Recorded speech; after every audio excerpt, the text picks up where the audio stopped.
Historic Laguna Seca with its signature corkscrew championship of the Battery Tender Global MX-5 Cup, a championship weekend of monumental proportions, in fact, for several series here. Welcome to this picturesque course. I'm Mark Janes, happy to be joined in the booth by Tony Laporta. And while a doubleheader weekend certainly is not a rarity in this series, of course, a two-in-one day is a bit of a rarity, and the championship chase as a result of race number one far from being decided, Tony. Yeah, if things here at WeatherTech Raceway Laguna Seca aren't interesting and difficult enough due to the incredibly intricate nature and technicalities that this racetrack provides, the weekend format alone has given the competitors in the Global MX-5 Cup Championship plenty to scratch their heads over. Typically mark 2 practice sessions to set the cars up for qualifying and racing. Yesterday, on-track action included of one 40-minute practice session and then straight to qualifying. That practice session, we talk about Brian Ortiz, your championship point leader coming into the weekend,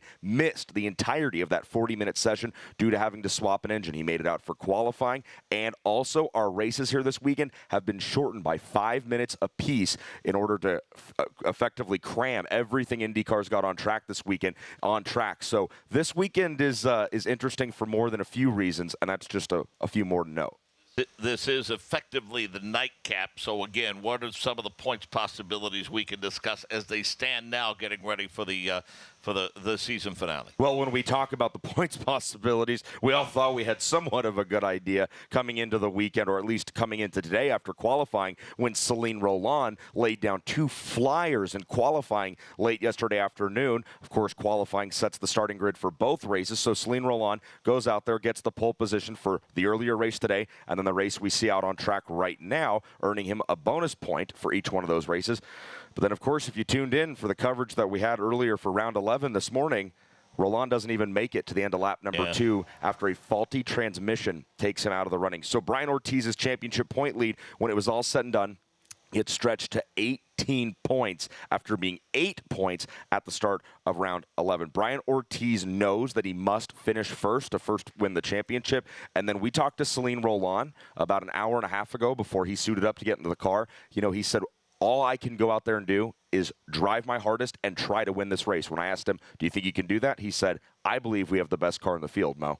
So you're right in that Brian Ortiz's gap in the points to Celine Roland stretched to 18. But the winner of race 1 managed to put himself right into that championship battle. And he's now second in points. And he's, in fact, only 8 points in back of Brian Ortiz. That's Robert Stout. And so, you know, we started this championship way back in March. And we started with a full field of championship hopefuls. We're down to 5 drivers now with a mathematical chance of winning. But really, Brian Ortiz and Robert Stout are the 2 guys who can. We've 1 race left. We've 40 minutes of racing left to crown a champion. We're racing in this golden sunlight. Photographers love this. It's called the golden hour. And in 40 minutes, it's going to be truly a golden hour for one of these drivers because they will earn a $200,000 scholarship. You bring up a great point, Mo. Robert Stout scored the victory in round 11 just a few hours ago. Robert Stout's dad, Ken Stout, is a very well-known motorsports announcer, part of the MAV TV crew that covers all kinds of racing here in North America. I don't think a lot of people, I didn't know coming into this weekend, how much of a statistician Ken Stout, Robert's father, is. Ken has been messaging me on Facebook literally all day, sharing me the point scenarios. Basically, he's broken it down. Now, this is by his math, of course. This is not official, but what Ken tells me is that if they are able to win, Robert's able to win, and Ortiz finishes third, they would win it on a tiebreaker. Stout has 3 wins to Ortiz's second. So that's just one of the scenarios going into this final race. So there is a caveat to that because that doesn't take into account the 1 point for fastest lap and the 1 point for most laps led. Either of those could sway the balance. That's how tight this championship is after 11 races with just 1 more to go. That's how tight this championship is. All eyes are on the car of Celine Roland with those transmission issues in race number 1. Nick Yeoman relegated him to a 24th place finish, and you can give us an update on that and tell us more about the conditions. You and I were back in the paddock a little bit earlier while they were working on that 87 car of Celine Roland. Yeah, Mark, I mean, it's really been a fascinating weekend for Celine Roland. This is his first trip here to WeatherTech Raceway Laguna Seca, and certainly figured this place out very quickly. Found a nice liking to this racetrack as he was so quick in qualifying in both qualifying sessions, able to grab the pole positions by 0.7 of a second.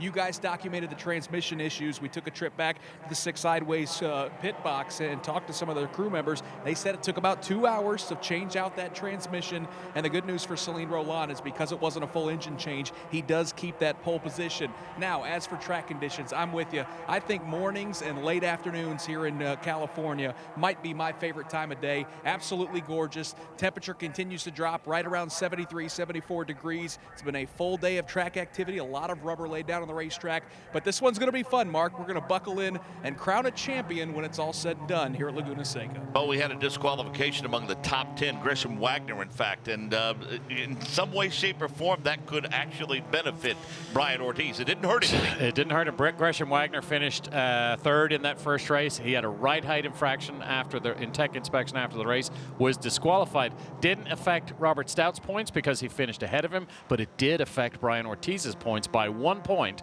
Brian moved up 1 point closer to locking in that championship. Pace car is off, and they are reaching the final turn number 11, and the formation is always fabulous at the start of the Battery Tender Global MX-5 Cup race. We are looking forward to crowning a champion here at WeatherTech Raceway at Laguna Seca. The straightaway waiting on the green flag. It is indeed in the air, and Celine Roland gets a really good jump, and he'll lead the field into turn number 1. A pretty good battle for the second position between Luke Oxner and Robert Stout. Yeah, Luke Oxner gets away from the green flag much better than he did in race 1 earlier this morning, but that's your round 11 winner from just a few hours ago. Robert Stout battling down on the inside. Few drivers, that looks like Brian Lockwood, drop right sides on the exit of 2. They kick up some dust. They're stacked up 2 by 2 on the exit of 3 mark. They head for 4, and nobody's giving anybody an inch right now. And a bit of an advantage for Roland, and again, that's Robert Stout he has in tow. Drake Kemper, Zach Lee, Lockwood, Carter, all of those guys jockeying for position. Robert Noaker also trying to stay with that lead pack. They're 3 wide now as the leader starts to gain some separation. Celine Roland. Brian Ortiz gets around Luke Oxner as he moves his way up to the 4th position. They make the way through 5, now up the hill into 6. Roland's got his headlights on. He doesn't want anything getting in his way out on the track, but that was a great move Brian Ortiz made down on the inside. Tony, he started in 9th place, and by turn 5, he was up into 4th place. That's an incredible start for Brian Ortiz, your championship leader. Well, and there are 2 schools of thought sometimes when it comes to winning a championship. I mean, some guys like to, when they're in a position to win it, they like to drive a little defensively. Others are of the mindset, if you win the race, the points will take care of themselves, as they say. And clearly, we know what approach that Brian Ortiz appears to be taking early on in this race. I think most racers in the Battery Tender Global MX-5 Cup kind of subscribe to that theory, Mark, that if you go out there and win the races, the points will ultimately take care of themselves. That's what Celine Roland said he has to do to take this championship back away from Brian Ortiz. But Ortiz isn't going to sit back and wait for that to happen. He's going to charge as hard as he can to the front. And as Mo said, in 1 lap, he's gone from 9th to 4th. We've got 1 driver around on the back. That's the 33, your Battery Tender hard charger from the earlier this morning race. That's Alex Bashura in the 33, stopped on the exit of 11. And I don't know, Mark, does it look like he possibly has something down on the front end of that car over here on the exit of 11? That car's not refiring. Might have been some contact with the 22 of Will Talley as well. It looked like Talley's car was a little banged up. So he is setting crossways now, Bashura, and no indication of a yellow flag as yet. I'm sure race control, he has plenty of time to get it restarted before the field gets around to him.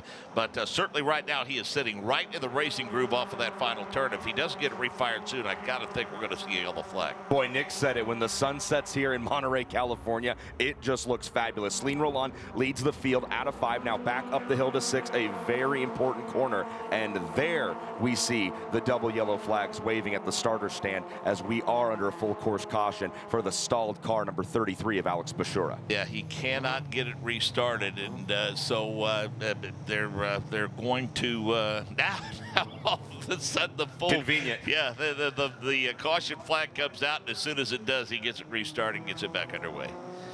We want to welcome to the broadcast booth Carlos Lopez-Lay, the president of Baya Group, the sponsor of Brian Ortiz. Hey, welcome here to WeatherTech Raceway. Your driver's on the charge early, huh? He is glad to be here. I have the adrenaline pumping like you cannot believe. Now, we are thrilled at the fact that we have plenty of listeners in Puerto Rico that are rooting on your driver today, and you have a special message for them as they're watching and listening to us here. Well, everybody's super excited back at home. Brian Ortiz is a great driver, excellent human being. We're all rooting for him. We have everybody watching the race, and we're super happy to be here with him, sharing this moment, and hopefully that he'll earn the win when this is all done in a couple of 40 more minutes that we have to see this race that's going to be super competitive race. Since we're under caution here, let's give you a minute to tell us all about the Baya Group and the great things that you're doing with your company. Well, Baya Group is a distributor for Mazda in Puerto Rico. We do other brands, which we won't talk about them right now. And Mazda we've been very proud to sponsor Brian in the Mazda MX-5 Cup. And Brian has been a great ambassador for us, a great ambassador for Mazda. There's a lot of future for him with the Mazda brand and driving their cars. And we're a 55-year-old company from Puerto Rico, and looking forward to have Brian the winner circle in a couple of minutes. It's amazing racing, it really is, isn't it? I mean, I'm speechless. I'm trying here to follow up, looking at the race, looking what's happening. And, Brian is a very experienced driver, but today he was a little bit nervous, which that was something that I haven't seen before from him, but that's really good because that says how important this win is for him. We'll let you get back to spectator status here this afternoon, and thanks for stopping by the broadcast booth. Maybe they'll see you in Victory Lane a little bit later on. Just in Spanish. Gracias a toda la gente de Puerto Rico que está viendo la carrera. Estamos aquí súper contentos de estar siguiendo a Brian. Yo sé que estamos todos esperanzados de que ver esta victoria. La realidad es que Brian ha hecho un trabajo extraordinario durante toda la temporada. Y en Puerto Rico sabemos lo duro que él trabaja, lo mucho que él se sacrifica por hacer esto. Estamos aquí con su familia, estamos aquí unos cuantos amigos y ciertamente contentísimos de ver a Brian ahora mismo en la tercera posición. Esta mañana tuvo un poco de problema con el motor, se estaba calentando, terminó en la séptima posición, pero él lo va a dar el todo 100% para lograr la victoria y nosotros poder celebrar junto a él esta victoria de Mazda, de Bella y de Puerto Rico y obviamente de Brian y toda su familia. Así que gracias por el apoyo que nos han dado. No se vayan, vamos a ver la pelea, la pelea que tenemos aquí en la pista y vamos a ver a Brian ganar en unos cuantos minutos. Gracias por el apoyo que nos han dado durante toda la temporada. Thank you, Carlos. Be well. Easy for him to say. That's right. We'll be back to WeatherTech Raceway.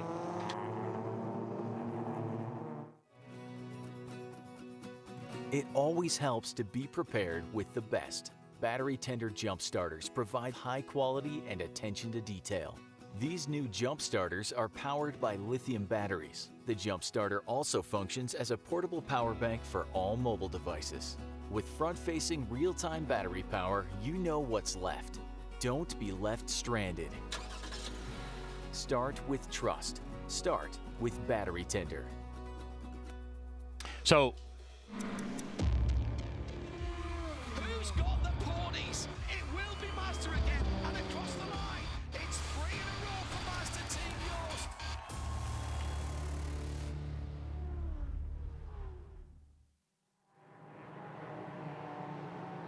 Yeah, for sure, an issue with the 22 of Tally. We see the crew pouring over the front of that car on pit road. Yeah, not sure what's going on. Obviously, some of that contact with Alex Bashura bringing that car in. Great shot right there as they start to pull away bodywork on the right front corner of that car. And that's a technique that you don't often see. They've got the jack up, and then they've actually removed the handle from the jack and are using it as leverage. The Atlanta Speedworks crew, I'll tell you this, Todd Lamb and his team, they know how to do a whole lot to these race cars. Yeah, that's not going to buff out, is it, Mo? I mean, that's that's a serious alteration on that race car for sure. No. But I mean, you know, Tony, let's face it, he's out of contention. But I think just from an experience standpoint and from a setup standpoint, there's no better thing than the real thing, and that's why they're working so hard to try to get him back on the racetrack. Yeah, the Atlanta Speedworks guys know they've got to get him back out there for as much experience as possible. So as we're coming back, we'll go green next time by as they come down the hill from the corkscrew. 9-story drop, by the way, from the corkscrew down to turn 11. Just a quick look at the live points update. Right now, the gap between first and second in the points race is down to 6 points, with Stout ahead of Brian Ortiz. That first lap of Brian Ortiz's was absolutely epic, and that might be what makes the difference in him taking home the championship later today. So we're just about ready to get back to green flag racing, and oh my goodness, is Robert Stout all over the 87 of Celine Roland. He was laying on him with the bumper off of the final turn before they get to the straightaway. Well, that was a very early green flag, and Celine Roland knows that he's got them all stacked up behind him. A lot of dust getting kicked up through 11, but we're clean and green up at the front. Roland's got a big pack of cars behind him. Robert Stout, and now Drake Kemper in the 99 goes side by side through the Andretti hairpin. Kemper trying to let the rough side drag on the high side. It's not going to work. Stout now shows the way in second, but Kemper looks back on the inside in turn 3. It's not going to work there. Stout solidly in second. They follow Roland up to turn 4. That red car, the 08 of the outstanding rookie Michael Carter, and the 77 of Luke Oxter involved in a pretty good battle. We see Brian Lockwood of the 43 mixing it up as well. I'll tell you what, we're about to go under a full course yellow again, because even though we're watching this great battle right there, Kemper shoving it right to the inside of Stout, out of 6 now up the hill. These guys know there's about to be a full course yellow because the 57 is stopped up in turn 2. They're doing everything they can to sort this out amongst them. Drake Kemper finally clears Robert Stout, and it looks like he's going to bring Brian Ortiz along with him. Now Ortiz, the championship point leader, gains another position, and it's on his biggest rival. Stout continues to drop like a stone as they enter the corkscrew. It's Roland, Kemper, now Ortiz. Stout is going to try and hip check rookie Michael Carter out of the way. Carter, though, has the inside line as they head to turn number 10. That is Cugliari of the 57 machine that is setting still up around turn number 3 as we go caution again for the second time early on, Nick Yeoman. And I think that's probably a good call because we're getting reports that there's a lot of debris in turn 11. That was really a disjointed start, as you guys talked about the action at the front of the field where certainly Roland and Ortiz and Stout were all over each other. At the back of the field, it was like an accordion. There were drivers running all over each other. I think there's probably ultimately going to be 3, 4, maybe 5 cars with damage. And again, it all happened exiting turn number 11. They're coming to the restart. So it looks like Roland, Kemper, Ortiz, Stout, and Carter, some combination of that among the top 5 as we see the caution flag fly for the second time early on here at WeatherTech Raceway.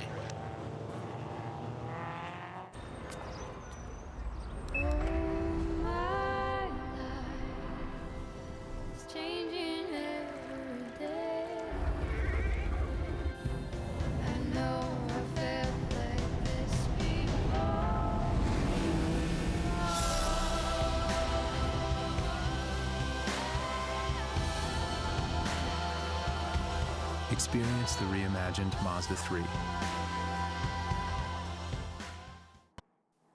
What we see unfolding before our very eyes, Mo, is the benefit to having a multi-car team, but also having a multi-car team with several cars in contention as opposed to maybe those who may not enjoy that luxury right now. That's exactly right. So Robert Stout, who won the race earlier today, he runs with McCumbee McAleer, one of the bigger teams, but unfortunately he's the only one among that team who are really running as a championship contender.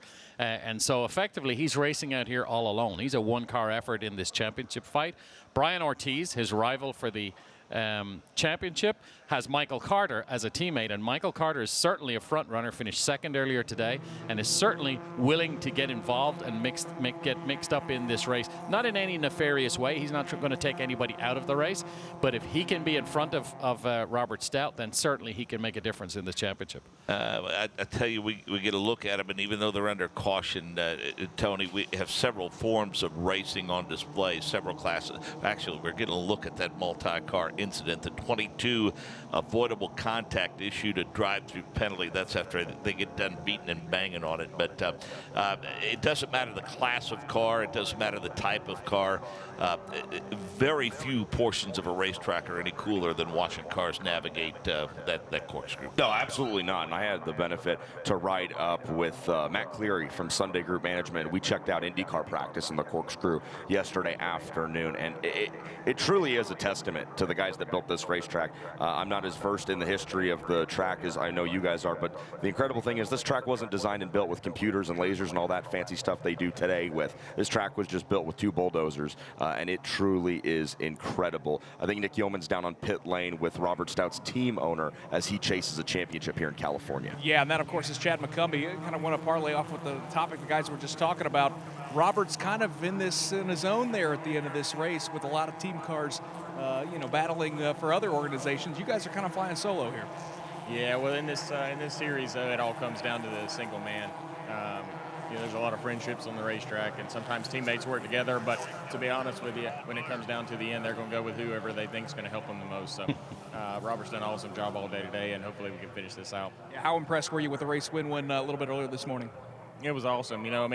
We had the best car on a long run, and we're not getting those long runs right now, so hopefully it stays green. All right, the McCumbee-McAleer guys hoping for some green flag racing, as I think we all are, guys.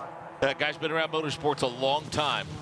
Been involved with a lot of different forms of motorsports. Settled on this one because he just likes the driver development aspect of it. Well, and Chad McCumbee has a great working relationship with John Doonan and everybody at Mazda Motorsports. He piloted one of their what used to be Continental Tire Sports Car Challenge programs years ago in the IMSA Sports Car Series. But my favorite stat about Chad McCumbee isn't the kind of race cars he's driven. It's the fact that he once played Dale Jr. in the movie 3 about the Earnhardt family. Chad, he's not shy about that. He doesn't love to talk about it, but Chad seriously is one of the coolest guys in the paddock. He's straight up with you. He'll tell you anything you want to know, and he's just a racer at the end of the day, which is what Mazda's all about, Mo. Well, and rather than say he's just a racer, I think he's one of the smartest people in the paddock, certainly on pit road. He really knows how to get these cars working. He knows how to develop drivers and how to find the best in the car-driver relationship, the coaching and the mentorship that's available for young drivers in that McCumbee-McAleer race team is absolutely fantastic. And Chad and the leadership from Stephen McAleer,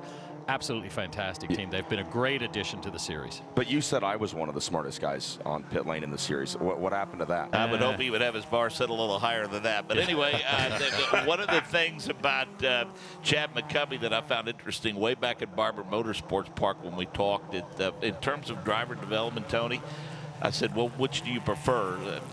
Somebody that might be a little too wild, a little too fast, takes a few, too many risks, or do you want someone a little more cerebral, a little more reserved in their approach? He said, for me personally, it's easier to rein them in a little bit. If they're fast, it's easier to rein them in, calm them down some than it is to get them to push that button. Well, and with all your experience in high school football in Indiana, Mark, I think you'd agree that you'd rather have the kid who has the heart and the desire to go out there and hit and play, because you can't coach that at the end of the day. You can work on technique. I can show you how to late apex and get on the throttle early, but at the end of the day, if the guy doesn't want to go out there and charge hard and jump on the gas and pass as many cars as he can right off the green, well, unfortunately, no matter how many hip hooray speeches you give him, you're not going to instill that in a young driver. So I agree with Chad, and I think he's dead on the money. You'd rather have that guy who has that killer instinct rather than trying to teach him how to have that instinct. Back to Nick Yeoman. Yeah, Mark, just wanted to quickly update you guys. The repair efforts for the 22 machine of Will Talley have finally finished up. They had a sledgehammer, lots of tools banging on that right front. So that car, obviously, multiple laps down, but some good experience for Will Talley here in this final event. If all else fails, technology goes out the window, and you just start beating on it to get it back in shape and get it back. I was waiting for the Atlanta Speedworks guys to go get the Louisville Slugger and just start slamming on it. So it didn't get to that, but they're back out on track. Talley's going to get a lot of valuable seat time here in race conditions, and that's what's most important. Should we mention, it's a foregone conclusion. I think John Dean's lead at Indy 1 is safe. However, Nathaniel Sparks is leading that class right now with Hernan Palermo, John Dean running third, Sarah Montgomery running fourth. Good news for her. She finished second on the podium. Yeah, she continues to just break records and set them. She finished third both rounds in Portland. She does one step better here today in round 11. She finishes second, and she's looking to move one farther step up the podium. So we're getting ready to restart, and we are in fact restarting. The green flag flies, and the front two start to check out a bit, single file, driving through the paddock earlier. One thing is for sure, with this sunshine here in California, that 99 car, that paint scheme on that car really looks cool in that sunshine. Oh, It absolutely. pops. Both Drake Kemper and Zach Lee, another one of the team drivers from McCumbee Mackler in the 48, they both have a very dominantly chrome wrap around that car, and it just pops anywhere you go. But I'll tell you what, a sunset to end the championship here in Monterey, California, it looks pretty darn good. And how about it? Would it be poetic justice or what? For Drake Kemper, the man with the nicest sunglasses I've ever seen, to rebound after what's been a really tough half, the tough second half of the season, to score a win. He is beating on the back bumper of his teammate who's racing for a championship, but Kemper doesn't care. He needs to get out here with a win just to feel good about 2019. Yeah, he won the opener at COTA, finished on the podium, finished runner-up in race number 2, and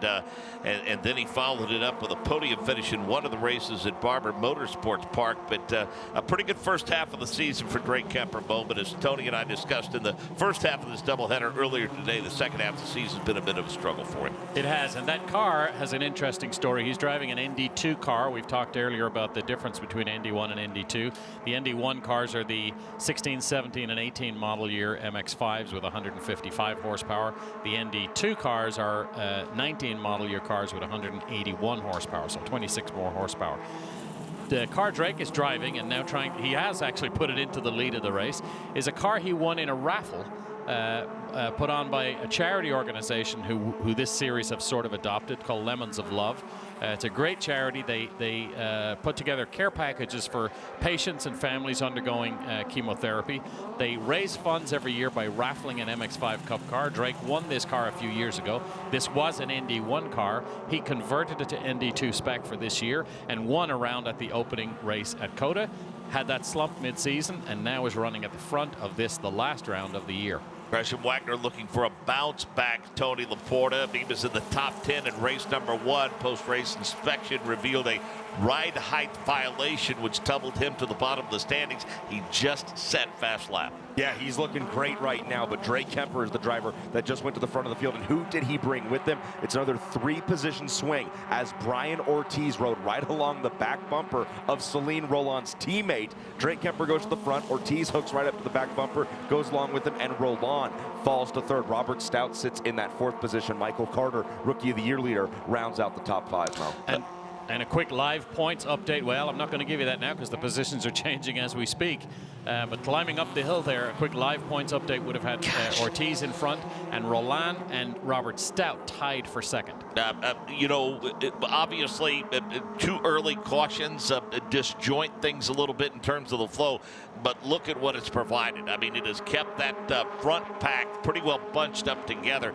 We haven't seen the early separation we saw in the first race today. I'll tell you what, in Battery Tender Global MX-5 Cup racing, when you come to the track, we'll sell you the whole seat. You're only going to need the edge, because that is how good the on-track action is right now. Brian Ortiz, Drake Kemper, and Celine Roland. Mark just went through the corkscrew pretty much 3 wide. Now Celine Roland's going to battle back to the inside. That's a legal move. He had 2 wheels on the green, and he's able to force his way back to the front, and he tows his teammate from 6 sideways. Drake Kemper right back along with him. Ortiz now goes from the lead back to 3rd. They are not done swapping positions, not even close, as we've just reached the halfway point. Michael Carter, Gresham Wagner now pick up a fight. That's for the 5th position. Few drivers slide wide on the exit of 3. Roland's got the headlights on. He's got his teammate right behind him. Roland needs to stay up there as Brian Ortiz runs right behind him in the 3rd position. ID them drivers and number for you. Ortiz is in the 4, Roland's in the 87, Kemper's in the 99, Stout the 28,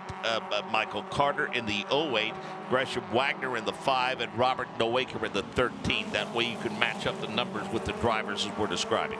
Absolutely. Now Kemper brings them back up the hill here, and everybody ducks all the way down to the inside. They want to get as much of a draft up that hill where momentum is key in these MX-5 Cup cars. Kemper's going to bring them back down, and there we go. Another great fight, a few positions back. Gresham Wagner's going to show the rear bumper to Michael Carter in the 08, but this big pack style of racing, we didn't see as much of it in round 11 earlier this morning, Mark, but we're getting our fill of it right now in round 12. Luke Oxner, Zach Lee trying to keep pace Ortiz with that lead pack, and a peek back in again on that ND1 class. It sparks Palermo and John Dean, the top three. We're going to take a look at the pass. There is a debris flag, a local flag in turn number 11, and there you get a look at it. And boy, they just divide it. They go on each side of it and avoid that piece of debris that's lying on the racetrack. Drake Kemper now leads the lap and gets credit as Luke Ochsner posts the fastest lap of this session. That's very important because that's a bonus point that our championship leaders, Brian Ortiz, Robert Stout, and Celine Roland, namely, are really wanting to grab. But the fact is, Mark, as side by side as they're getting, none of them are going to get a chance to lay down the fastest lap. 100 total passes now, so that number's starting to climb a bit. And 17 minutes to go, and Tony, you might think that that's plenty of time. Before you know it, though, we're going to be down to that 4 to 5 minute mark, and it's going to be go time. Yeah, absolutely. This race is going to fly by inside of 18 minutes to go. Now Ortiz takes a look to the inside. In turn 5, Ortiz is there, and he shows the right rear fender to Kemper. He's finally going to be able to shut the door, and that little bit of momentum that Kemper loses when all that goes on, Mark, allows Celine Roland to pull right up alongside. Now they make the run up 6, a very technical corner. They haven't been able to go through their single file some laps. Now they're able to go through their 2x2. Now Roland's having to play defense against who's that? It looks like the 28 of Robert Stout. Now they get into the corkscrew. Everybody's got to mind their P's and Q's through this corner, and they do. But yeah, the time is going to fly off the clock here, and they're not going to stay that clean for long, I think. Michael Carter's 08 is looking awfully racy, especially at the exit of the corkscrew. And who's the guy that's the happiest about all this slicing and dicing? None other than Drake Kemper. Kemper really started to gain a little distance and in that battle for the third position. And now all of a sudden that front four starts to bunch up again. Oh, and then Michael Carter just has another unfortunate. No, I'm sorry. That's Gresham Wagner. Wagner in the 5 runs wide on the exit of 11 and gets all 4 wheels off the track. That's not what he needed, but there is still plenty of time in this race to get caught back up. Ortiz stacks them up, Mo, as he leads them out of Andretti hairpin, corner number 2. He's got Celine Roland right on his rear bumper where he wants him. So one thing to note about Brian Ortiz, we mentioned in the show opening that he missed the entire practice session yesterday. He had an engine failure. They replaced the engine. And in the qualifying session and in the first race, he had an overheating issue. There was something not right with the setup of the car, and he couldn't follow another car without the temperature spiking in the car. He had to keep ducking out and losing the draft. Now he's out front, was out front. He's getting all that nice cool air into the car, and that should help him. Celine Roland with the crossover move. He goes back to P1. That was beautiful what Roland did right there. He didn't do anything to cut momentum off of Ortiz. He just had a big run coming out of 4 and then threw it to the inside right there in turn number 5. That was beautifully executed by Celine Roland. And whether it's this year or another year, those are the kind of passes that's going to put the driver from Orlando, Florida in the 87 on top of a championship podium. They worked their way back down through the corkscrew. This is just fantastic racing in MX-5 Cup, Mark. Well, we talk about how difficult that corkscrew is to navigate, but Nick Yeoman and I went out on the golf cart a little bit earlier on today when we had some downtime, and quite frankly, making that elevation change to get to the top of that hill to set up for that corkscrew, that's no easy task either. Well, and that's what all the drivers told Mo and I in research yesterday after practice and before qualifying when confronted with what's the corner, what's the part of this track that concerns you the most, whether it's how you get through it, how you set up the car. Of course, I expected them to say the corkscrew, but it was really turn 6, that left-hander, that fast bend that leads you up the back straightaway, and you build so much momentum to then make a fast run down the corkscrew. So the corkscrew is iconic, one driver told me, but turn 6 is the one you've really got to worry about. More on Brian Ortiz from Nick Yeoman. And if there's a corner that Brian Ortiz may be really worried about, it's turn 11. If you remember a couple years ago, he had a frightening accident where he barrel rolled end over end a couple times in one of the races here, the Battery Tender Global MX-5 Cup. So a little bit of redemption for Ortiz right now as he sits in his 3rd place. But guys, I can tell you, up and down pit lane, watching all these crew members, they're getting giddy watching some of this incredible action here with just under 14 minutes to go. A number of passes up to 116 now, 4 lead changes and 3 race leaders in the last couple of circuits. Your leader, Celine Roland, has set fast time. And that is so important because that's a championship point that he needs to finish as high in the finishing order at the end of the season. And also, it keeps one of these other guys, Brian Ortiz, Drake Kemper, Robert Stout, namely, from having that bonus point. Frankly, if the race were to end right now, that bonus point would make the difference between him having 2nd in the championship championship or a third in the championship. Because without that bonus point, he and Robert Stout are tied on 247 points as we speak right now. Of course, we've plenty of racing yet to go. Just took a peek at John Dean. He's currently running third in that Indy 1 class for this race. Hernan Palermo, Nathaniel Sparks, and John Dean, the top three. Sarah Montgomery, fourth in that class. And looks like we got some smoke coming off of one of the cars now as they approach the final turn. Nathaniel Sparks. Yeah, I think there was a a little bit of contact with yep. Palermo, and obviously he's pushed a fender in onto that tire. That's not going to last the distance. Sparky is going to have to pit. That's a fairly significant tire rub as he's right out in front of Sarah Montgomery, his teammate at 6 sideways. Yep, there was just a little bit of contact, Mo, I think out of turn 9 between he and Hernan Palermo, and Sparky knows that I'd be surprised if we don't see him pit this time by. Surface flag in turn number 9, by the way. There is a piece of debris there they're telling the drivers to be careful about. We've talked a little bit about some of the folks that come together, giving Max Pappas credit a little bit earlier on. Let's talk about your title sponsor, the good folks at Battery Tender, and all they do for this series. The folks at Battery Tender are just great. As we watch, there's the contact with Sparky and Hernan Palermo. Just a little light touch, but enough to push that fender in onto the left front wheel.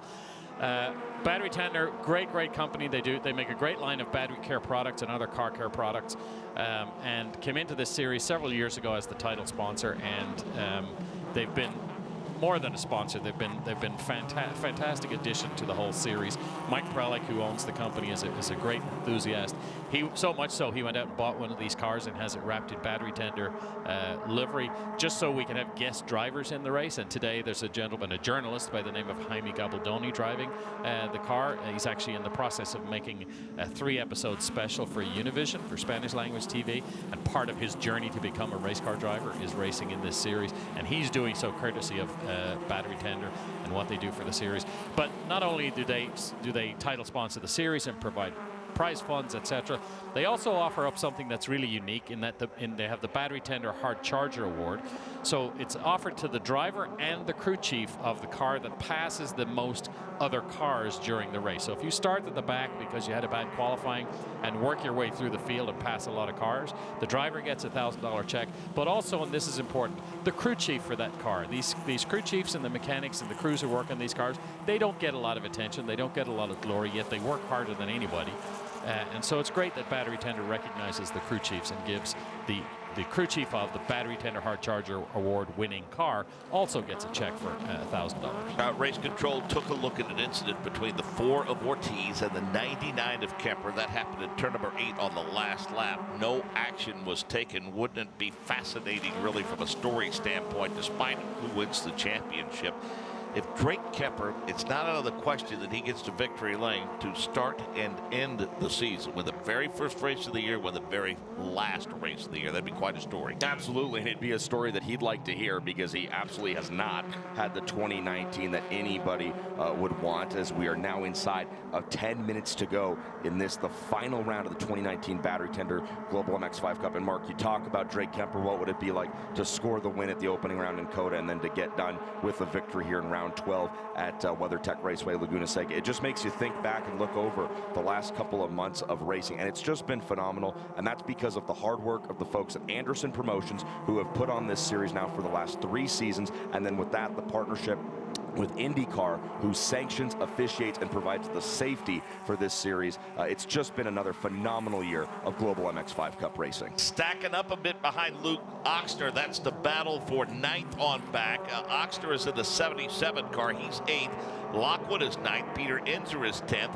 Hall is 11th. And Zach Lee is 12th. That's a pretty good battle, Tony. Absolutely. But our camera operators don't know which battle to follow because they're all just too good. Right now, we keep an eye on that fight for the top spot. And what's amazing is these 2 cars that are going back and forth with each other for P1. They're on the same team. They are both mathematically eligible for a championship. And there are no team orders. Celine Roland could get out of here with the championship if things go his way. It's a little bit more unlikely for Drake Kemper, but Kemper and Roland are beating each other up right now, Mo, for the top spot on track.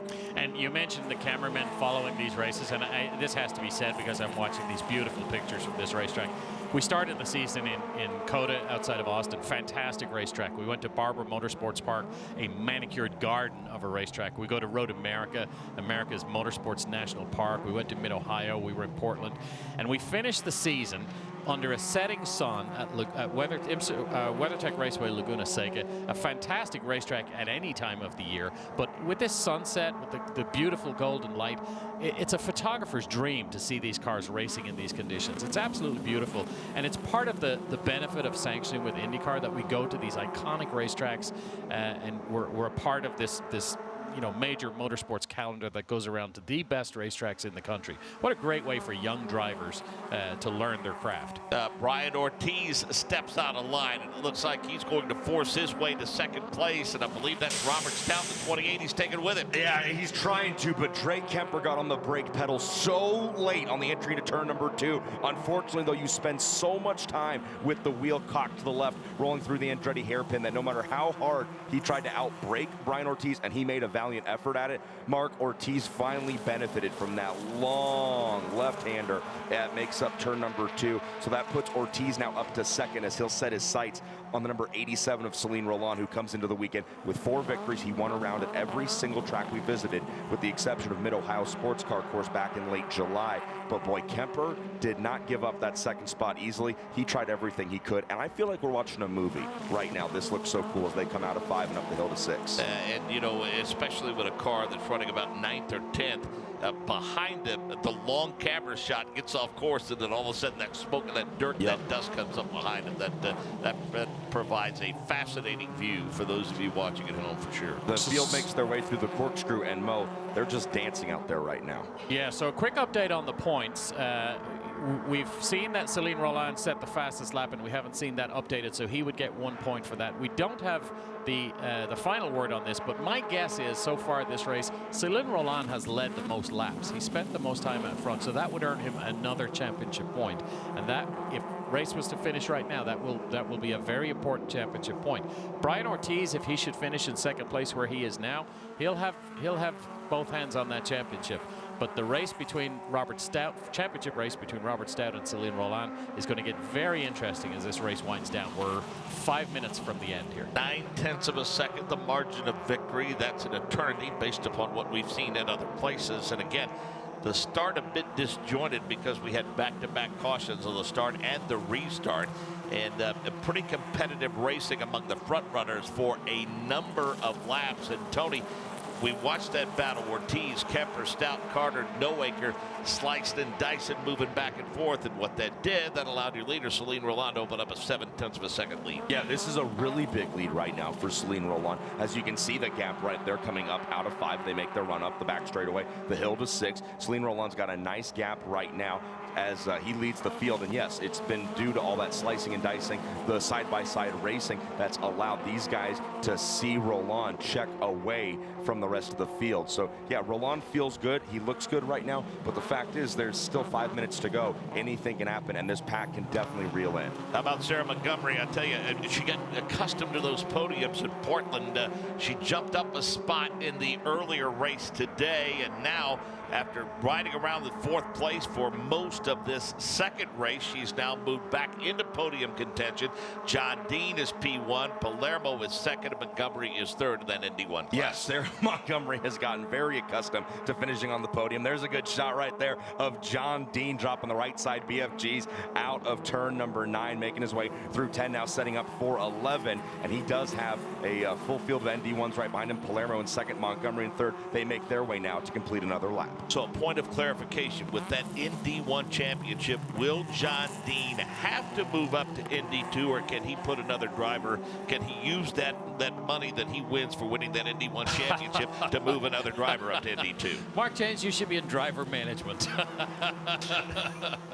That's a great question that we should put to the management of Mazda Motorsports later this evening.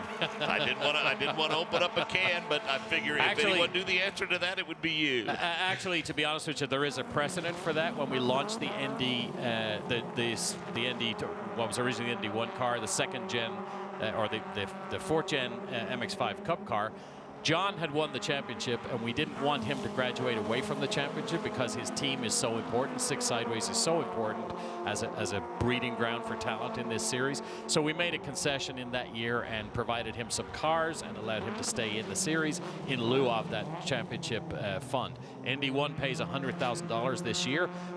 You know, the specific rules on where that's to be spent are perhaps yet to be determined.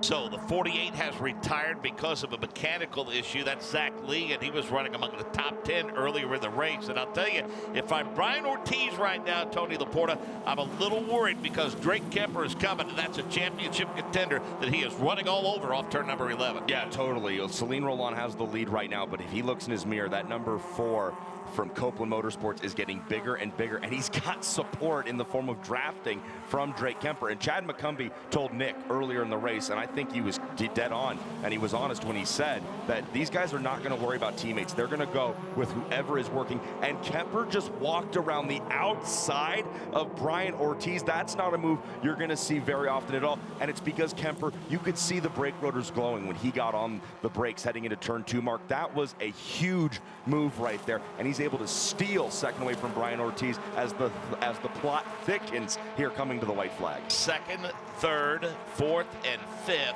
have checked out a little bit on sixth place running Gresham Wagner. The thing they're not able to do is track down Celine Roland, who has opened that advantage up to 0.8 of a second. Things start to get dicey whenever we start to set up for the corkscrew and exit the corkscrew, and we'll see now as Ortiz, Kemper, and Stout are literally nose to tail as they're setting up for the top of the hill. And when they start to come down that hill, Mark, Roland, Ortiz, Kemper, Stout, and Carter are your top 5. Remember at the start of the show we said there were 5 drivers with a mathematical chance of winning this championship?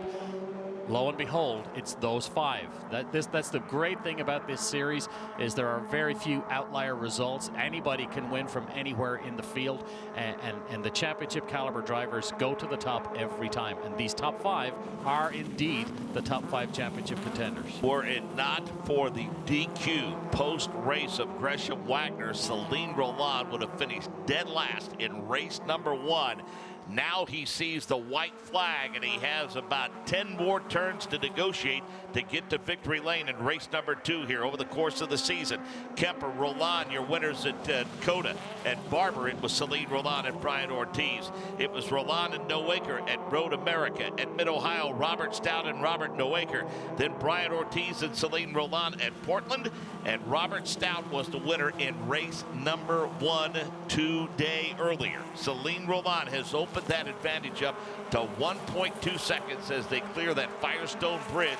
A couple of more turns before they start to make that long climb up the hill toward the corkscrew. This has been incredible racing, and as Mo highlighted, the 5 drivers that were mathematically eligible to leave here with $200,000 of Mazda scholarship money are the 5 leaders you see on track right now. Mark, they make their way up the hill for the corkscrew for the final time. Roland, I will be the first to say it, I did not think he'd be able to rebound from the technical difficulties earlier in the day to score a win, but he looks phenomenal as he's got less than a half lap to go here at Laguna Seca. Well, they say if you're only as good as your last race, how good is Celine Roland? After finishing in 24th due to mechanical woes, he comes back and draws the line in the proverbial sand, and he looks as though he's going to go to victory lane here at WeatherTech Raceway. Just a turn or 2 to go in this 2019 campaign, and what an enjoyable one it has been. Tony Laporta, let's take the champions to the checkered flag. It has been an incredible 2019 of Battery Tender Global MX-5 Cup Racing. Celine Roland's going to bring him out at turn 11 to score the win in California. Drake Kemper's going to come home second, but the man in third from Puerto Rico will win the championship. Brian Ortiz in the number 4 for Copeland Motorsports gets his first championship in Battery Tender MX-5 Cup Racing. He does it after a tumultuous season. Ortiz is your champion. Stout comes home 4th. Michael Carter, Rookie of the Year honors, and $75,000 will go to the young man from Georgia as he finishes in 5th. Gresham Wagner comes across the line in 6th. Noaker ends his sophomore season in 7th. Ryan Lockwood 8th, Luke Oxner comes home 9th, and Ryan Hall ends his rookie campaign with a top 10 and crossing the finish line 2 spots back in 12th. Your ND1 champion, John Dean II, gets it done with Sarah Montgomery going back-to-back second places here in California. She's ready to start 2020 tomorrow. Oh, what a season, what a championship, man. Unbelievable season, great racing from start to finish. As I mentioned, we started in Texas, we finish here at WeatherTech Raceway Laguna Seca. Unofficially, of course, Brian Ortiz with 258 points on the season is your champion. Celine Roland and Robert Stout both finish with 247 points. However, there are several tiebreakers. We won't need them because Celine has both the fastest lap and the most laps led, so he'll get 2 points, putting him at 249. But if they were tied, he does have more wins than Robert Stout. Robert Stout, a valiant late season effort to put himself deeply into championship contention going into this final race. I mean, he was right there, had another great season, and what an incredible season of racing as they come down the hill in that glorious sunshine. Another paycheck being handed out to Michael Carter, I believe, for winning your rookie championship. Michael Carter will get $75,000 as Rookie of the Year. John Dean will get $100,000 as ND1 champion. And, of course, Brian Ortiz, barring no changes after Tech, Brian Ortiz will get $200,000 scholarship for winning this overall battery tender Global MX-5 Cup Championship. Well, this will take the sting away from the DQ a little bit earlier on today, talking about Gresham Wagner in that 5 car. Tell us about the Hard Charger Award that he wins for this race. The Battery Tender Hard Charger Award, a great award that the folks at Battery Tender have put together. It goes to the driver who passes the most cars during the race. So if you start towards the back because you've had a bad qualifying and you pass the most cars, you win $1,000 from Battery Tender as the driver, and most importantly, the crew chief of that car, recognizing that there are teams of people who do lots and lots of hard work behind the scenes. The crew chief also wins $1,000. As we see Brian Ortiz, your new 2019 Battery Tender MX-5 Cup champion, step out of the car. And I mean, it's not just a matter of being happy over the fact that you won a championship.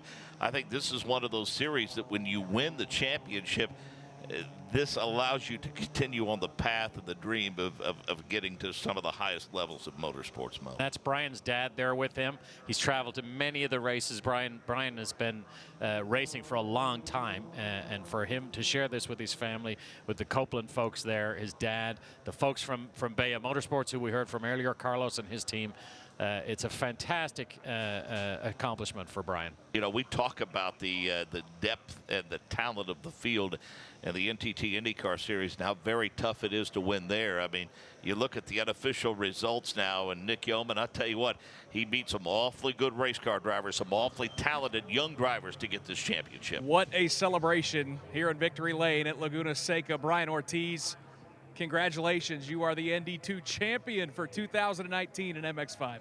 Yep. I can't thank my team enough. They did an amazing job this year. This weekend have been really, really bad for us, and we delivered when we had to. I can't thank enough this guy, Carlos Lopez-Lai. It's because of him that I'm here doing what I love, and we just won the championship. How stressful was the end of this race? Because the racing on track was phenomenal. Yeah, it was very good. I had a lot of fun. I think it was a lot of hard racing, but it was clean. Nobody took anybody out. But I was thinking also the championship. I think I had something to be a little bit more into the front, but I didn't want to race anything. I just want to come with the podium is an extra. We came here to win the championship, so we did it. How excited do you think the folks back in Puerto Rico are right now? I'm sure they're very happy. I have everybody watching the race. It's 9 p.m. Back home, but I'm sure they're happy. We are going to bring this trophy this weekend to Puerto Rico. How about in Spanish, a message for the folks back home? Gracias a todos ustedes. Recuerdan que yo no me quito y nos traímos ese trofeo para Puerto Rico. There he is, your champion in ND2. It's Brian Ortiz. Yeah, well done, Brian Ortiz, for sure. And, you know, I think that he describes racing in the Global MX-5 Cup to a T. With that phrase alone, Nick Yeoman, it's hard racing, but it's clean racing. Celine Roland did everything he could. A fantastic effort flat put them on them in the second race. Ultimately come up short in the second race here in the championship, but a race win, that's a good way to end the year. Yeah. I mean, this has been a great year. I mean, I definitely wouldn't have imagined 5 wins this season, winning at every track but Mid-Ohio where we had the worst luck. But I know if we didn't have that luck, we would be champion. But if it wasn't for me, I'm very happy for Brian. But this race was crazy. I knew I really wanted to win. I knew if I was going to have a shot, I needed to win. I did that. Just Brian had such a great run. I mean, starting from 9th it surprised me seeing him in my mirror. But got to thank the 6 Sideways crew so much. I mean, the 6 Sideways has dominated this season. I believe 7 or 8 ND2 races and 11 ND1 races. That's impressive. And my parents, my family, everyone that's here, BF Goodrich, Mazda, Battery Tender. It's been a great season, and I hope to do it again. Congratulations on the win and a great season. Thank you. That's Celine Roland. Just needed a little bit more luck, Mark, but people will know he was here. A lot of race wins, and capped it off with a victory here today. I do like the very healthy respect that these drivers have for one another, Mo. That's a pretty tight-knit fraternity in that paddock. Don't get me wrong, they want to beat one another badly, but a lot of sportsmanship, a lot of class. So do you recall when we went to COTA at the beginning of last year at Celine Roland's first race weekend, and he had a great battle with Brian Ortiz? Yeah. One of the things that I noticed that day, and it's been true ever since, is these guys will race each other hard, particularly Brian and Celine. They'll race each other very, very hard and never once lay a bumper on each other. That's fantastic racing. Let's go back to Nick Yeoman. We're continuing to meet race winners and season champions. Yep, and this man did both. John Dean, 11 wins in 12 races, capping off the championship and the $100,000 prize as the ND1 champion. Woo! Congratulations on a great season. Hey, thank you. It was just a blast to be out here. This year I had more fun than any other season I've had in the MX-5 Cup. This series is the best series in the country to run. These cars are so much fun to run. BFG tires are absolutely incredible. There's no tire better. I'm just so happy for my teammates. Celine and Drake finishing that out on the top for us in this season, and me and Sarah in the second class. So we took 1-2, 1-2 today. We had a really great championship. I had the most fun with my teammates this year. They're incredible. It feels like we're in a big family on and off the track. So I'm looking forward to moving forward and see what we have again for next year. I'm sure there's a lot of folks you got to thank. Oh, there are. Harrison Contracting, they're a big part of our support this year. Love those guys, they're amazing. If you look at pictures of our shop on Facebook, it's amazing. So check them out if you're looking for your building being painted. Ashton Harrison, she's moved on to Lamborghini Cup, and we've been supporting her, and she's supporting us. I'm sure she's on the phone right now trying to call Sarah even before we're off the podium. Congratulations on a great season. Really impressed with your organization. And now the move up to ND2 next year, is that the game plan? I don't know. We'll see. We'll see what happens. I don't know what John Doonan has in store for me. We'll see. I'm just excited. I got a lot of options. So I already have an ND2 car, so I have both. So I can do whatever I want, I guess. Plenty of celebrating. Congratulations. Thank you. Appreciate it. That is John Dean as he caps off a dominant season winning the championship. And, yeah, we've actually got John Doonan down here. John, how great is this, man? I mean, just incredible racing from the beginning of the season all the way to the end of the year. It is start to finish, fantastic racing, maybe some of the best in the world. And to come into a championship finale with 6 drivers eligible for $200,000 is just amazing. This race car, everyone that's worked on it, Long Road Racing, BF Goodrich, all the support from Battery Tender, Paget, it's just a great series. And you see the family that's created here between all the competitors. It's exactly what Mazda's all about. A lot of fun. Enjoyed the celebration. Thank you, Nick. Thank you. That's John Doonan for Mazda. Mark, we're putting the finishing touches. Going to hand out some trophies, some very deserving winners and champions here in 2019. Well, Bo, we've had a wonderful time. All the folks at IMS Productions and, of course, Nick Yeoman, yours truly. We've really enjoyed Wally Levitt, our network director, and we really enjoyed working with you and Tony this year. Thank you, Mark. And I do have to say, we've talked many times during the year about the benefits of working alongside IndyCar in race control or with the AMR safety team or with IndyCar Tech Center. One of the other benefits is we get to work with you folks at IMSP, you, Nick, Wally, the whole team, Rick and Courtney, everybody. You guys have done a great job giving Mazda a great platform to put our race cars out there in front of a wide audience, and we love you for it. Thank you. It's an honor and a pleasure. Thank you. And by the way, I don't know if you realize this or not, this is the last time you work with Wally. He's retiring. This is his last weekend. I heard that, but I suspect he'll show up. Well, we'll see him again at the racetrack, I'm sure. We've got one more full day tomorrow for sure. Health and happiness, Godspeed to you all with the Mazda Motorsports program. And don't forget, if you want to go back and relive all of these races, you can always do so at MazdaMotorsports.com. For the whole gang, this is Mark Janes saying so long from WeatherTech Raceway.